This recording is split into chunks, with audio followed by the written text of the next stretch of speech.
حضرت امام ابو حنیفہ رحمۃ اللہ علیہ کا زمانہ تھا۔ ایک مرتبہ ایک شخص کے گھر میں چوری ہو گئی۔ چور اسی محلے کے ہی تھے۔ چور نے اس شخص کو پکڑا اور زبردستی حلف لیا کہ اگر تو کسی کو ہمارا پتہ بتلائے گا تو تیری بیوی سے طلاق ہو جائے گی۔ اس بیچارے نے مجبوراً طلاق کا حلف لے لیا اور چور اس کا سارا مال لے کر چلے گئے۔ اب وہ بہت پریشان ہوا کہ اگر میں چور کا پتہ بتلاتا ہوں تو مال تو مل جائے گا مگر بیوی ہاتھ سے نکل جائے گی، اور اگر چور کا پتہ نہیں بتلاتا تو بیوی تو رہے گی مگر سارا گھر خالی ہو جائے گا۔ چنانچہ مال اور بیوی میں تقابل پڑ گیا کہ یا تو مال رکھے یا بیوی رکھے۔ بڑی الجھن کا شکار تھا، کسی سے کہہ نہیں سکتا تھا کیونکہ چور نے اس سے عہد لے کر رکھا تھا۔ چنانچہ وہ شخص حضرت امام ابو حنیفہ رحمۃ اللہ علیہ کی مجلس میں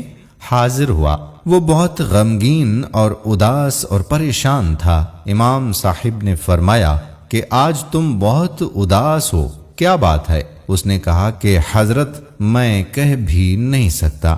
امام ابو حنیفہ رحمۃ اللہ علیہ نے فرمایا کہ کچھ تو کہو۔ اس نے کہا کہ حضرت میں نے کچھ بھی کہا تو نہ جانے کیا ہو جائے گا۔ انہوں نے کہا کہ اجمالا کہو۔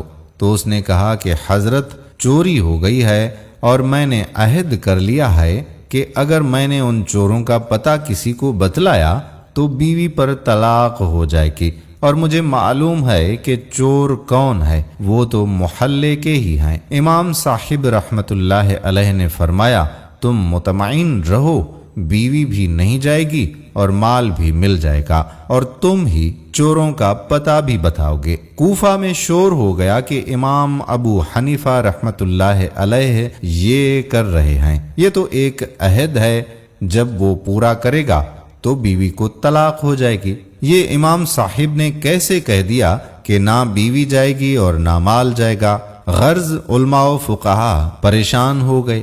امام صاحب نے فرمایا کل ظہر کی نماز میں تمہارے محلے کی مسجد میں آ کر پڑھوں گا۔ چنانچہ امام صاحب تشریف لے گئے، وہاں ظہر کی نماز پڑھی اور اس کے بعد اعلان کر دیا کہ مسجد کے دروازے بند کر دیے جائیں، کوئی باہر نہ جائے۔ ان لوگوں میں چور بھی موجود تھے۔ اس مسجد کا دروازہ کھول دیا، ایک طرف خود بیٹھے تھے، ایک طرف اس شخص کو بٹھا دیا اور فرمایا کہ ایک ایک آدمی نکلے گا، جو چور نہ ہو اس کے متعلق کہتے جانا یہ چور نہیں ہے، اور جب چور نکلے تو چپ ہو کر بیٹھ جانا۔ چنانچہ جو چور نہیں ہوتے تھے ان کے متعلق وہ کہتا جاتا کہ یہ چور نہیں ہے، یہ بھی نہیں ہے، یہ بھی نہیں ہے، اور جب چور نکلا تو خاموش ہو کر بیٹھ جاتا۔ اس طرح گو کہ اس نے کچھ کہا بھی نہیں،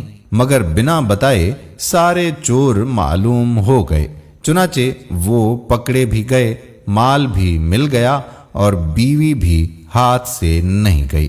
یہ تھے امام ابو حنیفہ رحمۃ اللہ علیہ کے دانستہ فیصلے۔ دوستو، ہم امید کرتے ہیں کہ یہ تاریخ ساز واقعہ آپ کو ضرور پسند آیا ہوگا۔ اپنے دوستوں احباب کے ساتھ اس ویڈیو کو شیئر بھی ضرور کیجیے گا۔ آنے والی ویڈیو تک اپنے میزبان قادر کلہوڑو کو اجازت دیجیے۔ اللہ حافظ۔